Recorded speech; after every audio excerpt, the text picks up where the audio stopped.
Eran pequeños, parecían frágiles y nadie los veía como los futuros dueños de Europa. El Barcelona de 2008 estaba muy lejos de intimidar, mientras el Real Madrid y el Manchester United imponían respeto, con planteles llenos de estrellas, millones y jerarquía. El Barça parecía un equipo desordenado, sin rumbo y sin el peso competitivo de los verdaderos gigantes. Venían de una temporada humillante, habían perdido identidad, intensidad y autoridad.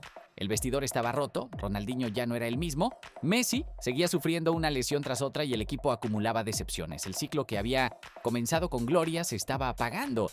Entonces el club tomó la decisión más arriesgada de su historia, ponerlo todo en manos de un entrenador sin experiencia en primera división. Pep Guardiola, un hombre de la casa, un símbolo de la identidad del Barcelona, sí, pero también una apuesta que parecía demasiado peligrosa y sin embargo, lo que vino después no solo cambió al Barcelona, cambió el fútbol para siempre. En 2008, el Barça no era un equipo temido, sino cuestionado. Solo habían pasado 2 años desde el título de Champions en París, pero esa versión del equipo ya se sentía lejana. Terminaron muy por detrás del Real Madrid en la liga, jugaban sin energía, sin hambre y sin orden.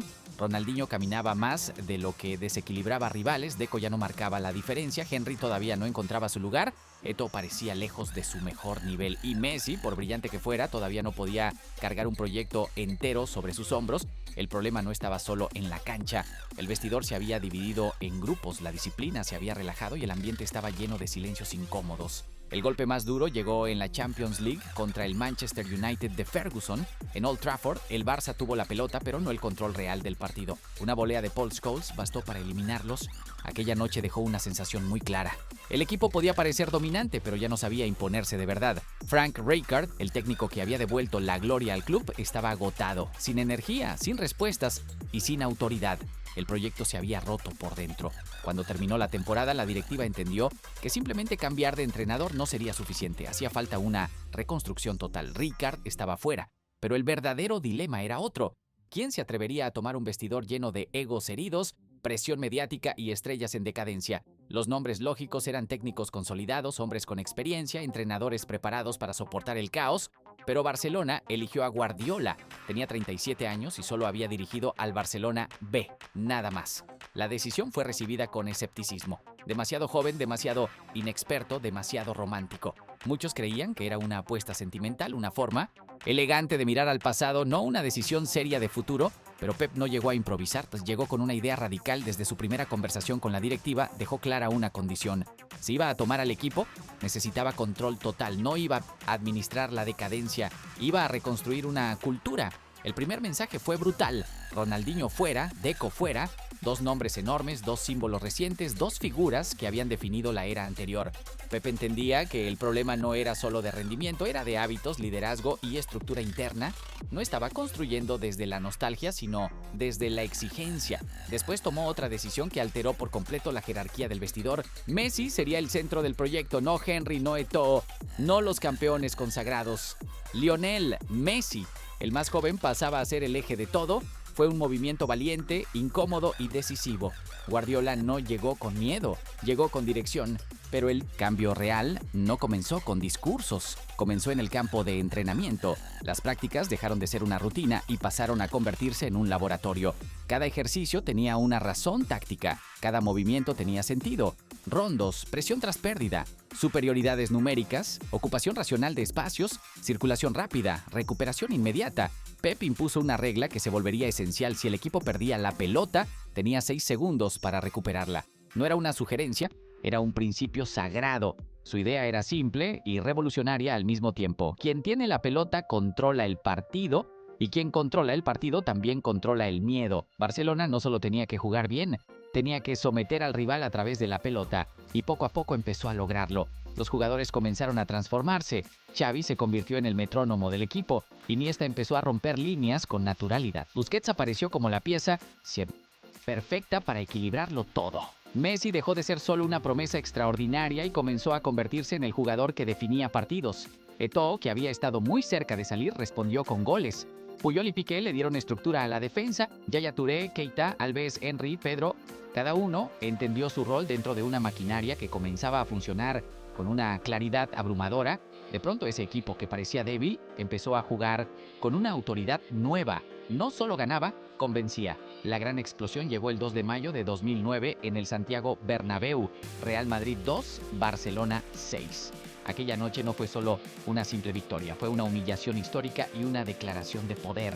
El Barça desmanteló al Madrid en su propia casa, Messi anotó, Henry los castigó, Xavi dirigió todo como si jugara a otra velocidad. El equipo de Guardiola no solo fue mejor, destruyó certezas. El Real Madrid, un gigante en nombres y presupuesto, quedó expuesto frente a un rival que parecía haber alcanzado una dimensión superior. Desde ese día nadie pudo seguir diciendo que aquello era solo una buena racha o un entusiasmo pasajero.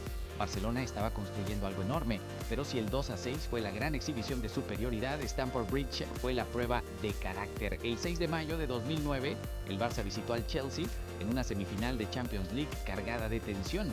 El 0-0 de la ida en el Camp Nou había dejado todo abierto, y en Londres el contexto fue brutal. Essien marcó temprano con un golazo, Chelsea defendió con una intensidad salvaje, Drogba y Lampard presionaban, Terry y Alex despejaban todo, Ballack rompía el ritmo.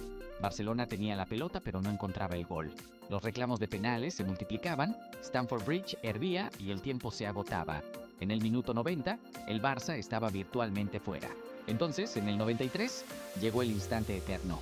Messi recibió un rechazo, tocó para Iniesta y Andrés, sin controlar, sacó un disparo perfecto al ángulo de Sech. ¡Gol! El Iniestazo. Barcelona estaba en la final, no fue su noche más brillante, pero sí una de las más resistentes. Ahí fue cuando el equipo entendió que no solo podía enamorar, también podía sobrevivir. Al mismo tiempo, su dominio en España seguía creciendo. En la Liga, el Barça encadenó victorias con una mezcla de control y ferocidad. Terminó campeón con autoridad, marcando más de 100 goles y dejando claro que no había ganado por impulso emocional, sino por superioridad estructural. Antes de sellar el título de Liga, ya había levantado su primer trofeo de la temporada, la Copa del Rey. Fue el 13 de mayo de 2009 en Mestalla contra el Athletic Club. El partido empezó mal. Toquero puso adelante al Athletic y por un momento pareció que la tensión podía jugar en contra del Barça, pero la respuesta fue inmediata. Yaya Touré tomó la pelota, atravesó medio campo como un tanque y empató. Después llegaron Messi, Boyan y Xavi. Del 0-1 al 4-1, una remontada contundente, sin ansiedad, sin dudas, como la confirmación de que ese equipo ya sabía manejar las finales. Y entonces llegó Roma, 27 de mayo de 2009, el escenario perfecto para medir si todo aquello era solo una gran temporada o el inicio de algo inmortal. Del otro lado estaba el Manchester United de Cristiano Ronaldo, Rooney, Giggs y Ferguson, campeones de Inglaterra, campeones de Europa, fuertes, intensos, peligrosos. Además, el Barça llegaba con bajas importantes: Dani Alves, suspendido, a Vidal fuera, Márquez lesionado y Yaya Touré improvisado como defensa central. Sobre el papel era un duelo parejo. En la cancha fue una exhibición blaugrana. United salió mejor y Cristiano puso a prueba a Valdés varias veces en los primeros minutos, obligándolo a intervenir, pero el Barça no perdió la compostura. En el minuto 10, Iniesta condujo, filtró la pelota para Eto'o y el camerunés definió al primer palo, 1-0. A partir de ahí, el partido cambió por completo. Xavi empezó a dirigir, Iniesta a girar, Busquets a sostener y United pasó gran parte de la noche persiguiendo la pelota. Barcelona dominó el ritmo, el espacio y la mente de su rival. Luego llegó la imagen más simbólica, minuto 70, centro de Xavi. Messi aparece entre los centrales y marca de cabeza. 2-0, la Champions League estaba sentenciada. Ferguson lo entendió. Cristiano también, el campeón vigente, había sido superado en todos los sentidos. Cuando el árbitro pitó el final, no solo se celebraba una copa, se coronaba una revolución. Guardiola, el inexperto, acababa de ganar la Liga, la Copa del Rey y la Champions League en su primera temporada. Barcelona había conseguido el primer triplete en la historia del fútbol español, y el mundo entendió que el juego estaba cambiando, pero ese equipo no estaba hecho para conformarse.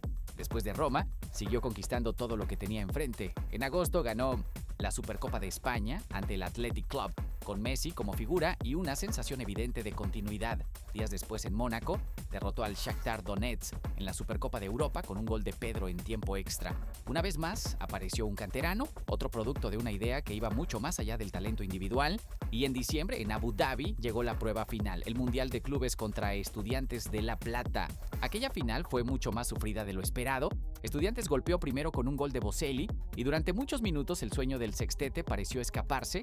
El reloj seguía corriendo y Barcelona estaba contra las cuerdas. pero este equipo ya había demostrado que sabía resistir incluso cuando el fútbol no fluía. En el minuto 88, Pedro marcó el empate y mandó el partido al tiempo extra. Y en el 110, llegó una imagen que quedó para siempre en la memoria del fútbol. Messi se elevó y con el pecho marcó el 2-1 definitivo. Un gol extraño, inolvidable, casi simbólico. El tipo de gol que parece escrito por el destino cuando una historia está destinada a convertirse en leyenda. Con ese triunfo, Barcelona completó el sextete: La Liga, Copa del Rey, Champions League, Supercopa de España, Supercopa de Europa y Mundial de Clubes. 6 títulos en un mismo año calendario. Nadie lo había conseguido antes. Ningún equipo había ganado absolutamente todo lo que disputó en una temporada extendida de esa magnitud. Lo que había comenzado como una apuesta temeraria terminó convertido en la temporada perfecta. Pero si hubo algo que hizo eterno a ese Barça, no fueron solo los trofeos, fue su origen. En la final de Roma hubo 7 titulares formados en la Masia: Xavi, Iniesta, Messi, Busquets, Piqué, Puyol y Pedro. No eran estrellas reunidas a billetazos, como sino futbolistas formados bajo una misma idea desde niños. La esencia del equipo no se había comprado, se había cultivado.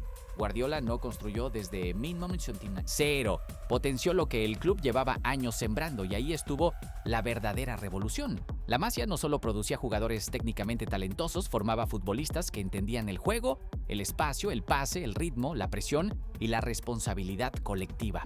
Ese Barcelona demostró que una identidad clara podía imponerse al dinero, que la paciencia podía derrotar a la urgencia y que una filosofía bien trabajada podía conquistar el mundo. Ganó todo, sí, pero además redefinió lo que significaba dominar. No imponía miedo por el físico o por la reputación, imponía respeto porque hacía parecer simple lo imposible. El Barcelona de Guardiola no fue solo un gran campeón, fue un equipo que cambió la manera en que se entendía el fútbol, transformó la posesión en un arma total, la presión en una forma de asfixia y la cantera en la base de un imperio.